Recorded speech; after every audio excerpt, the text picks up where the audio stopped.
my name is Steve. I am a full-time life coach, have been doing it for 11 years, and I like to share in these videos things that I learned through my own personal experience, things I read and learn through my studies, and things that come up during coaching sessions so you can benefit and you could decide, hey, maybe coaching, which is extremely affordable, might be something you enjoy.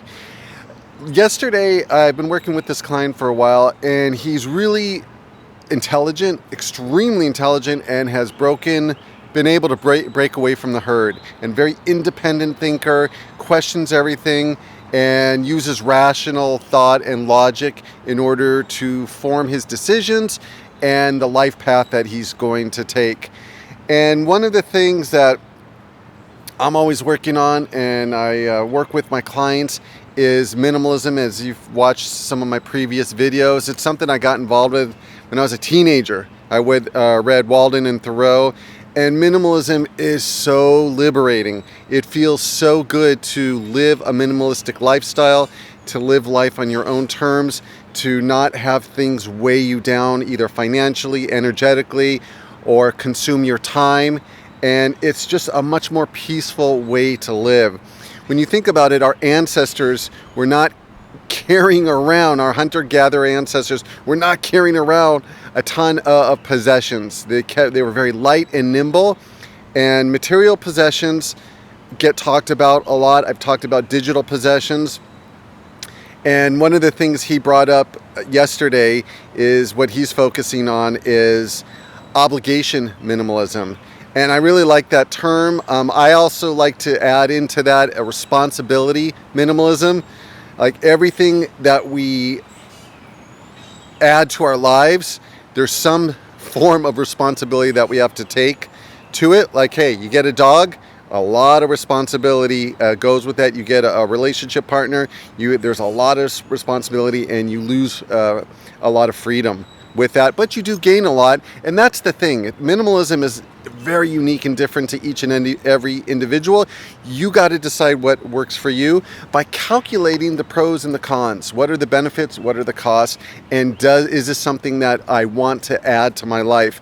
And obligation minimalism, or obligations actually, really easily creep in. I have it happen to me where we feel a sense of duty, or we owe someone, or we have an obligation in order to give of our time or our energy or of our financial resources, and it's not something that's done because we really want to. It's something that we do because we feel like we have to, and it's saying yes to things that you really deep down want to say no to, but you feel guilty, you feel a sense of shame, or even worse, the person will use your rejection or your negatives of saying, no, I don't want to do that, against you, and they'll kind of make you feel badly about it.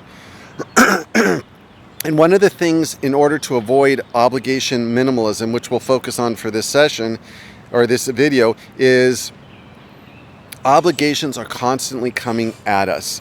And the way to really break free of that is not to be dependent on people, and to surround yourself with people that you want to be with, they want to be with you, and there's no pressure or obligation or guilt. That's not part of the social agreement that you have with that person. And there are people out there like that, and I have some very good friends that we don't have obligation. Hey, you want to do something, you want to get together, you want to talk and call each other on a regular basis, great. You don't want to, that's fine too. There's no pressure. And I think that's what we really makes us feel a little bit stressed, a little bit tense, or a little bit uncomfortable in the situations, is pressure. And when I'm coaching clients, this is a reoccurring theme. Clients that are doing things out of obligation or pressure or people pleasing, whether it's through family, whether it's friends, whether it's coworkers, peers, acquaintances, we walk through life with a sense of obligation. Hey, I even notice it when I'm out walking, and I might meet someone that I occasionally see, and that pressure to have a stop and chat, or that pressure to make small talk. It's just not me. It's not something that I enjoy, and I'm really working on curbing that instinctual response to put on the mask, to play the role, to oh, hi, how are you? How's your family? What's been going on?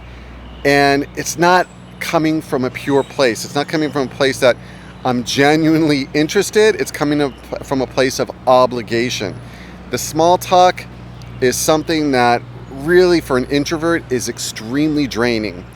And in order to break free of obligations is just enjoying your life in solitude, not needing to have to be around people all the time, and really learning how to be your own best company.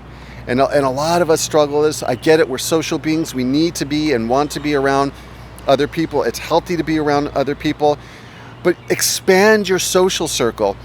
Some of my clients, they have such a small social circle that, and it's something that we're working on, expanding the social circle, that they do feel a sense of obligation to certain people, because if they lose or disappoint, or those people are upset with them, they've lost maybe a third or half of their friend circle, depending on the situation, or 20% of their friend circle has now been eliminated.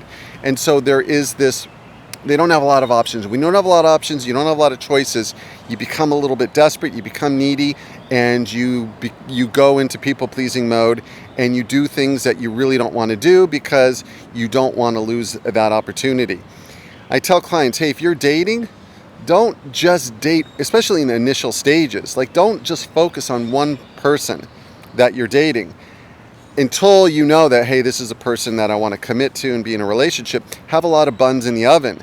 Because if you have a lot of buns in the oven, you're less likely to tolerate nonsense. You're less likely to tolerate, if someone is rude or doesn't treat you well, you can walk away.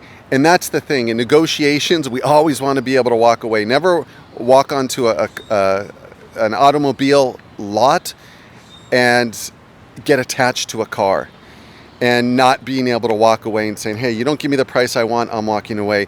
And when you're able to walk away from relationships, or you're not as dependent because you have such a full, wide circle of friends, oh my God, you can say no to things and you're not concerned about it. It sets you free.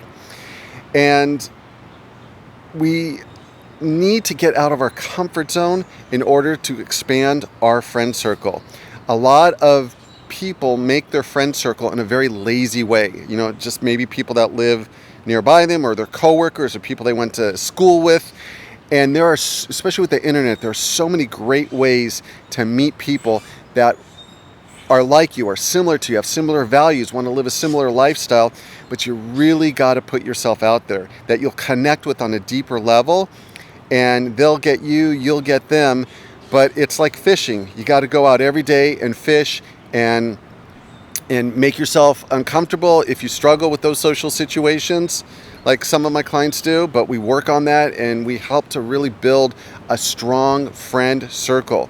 And when you have a strong friend circle, like I said, you really are free. You're not going to fall into the obligation trap.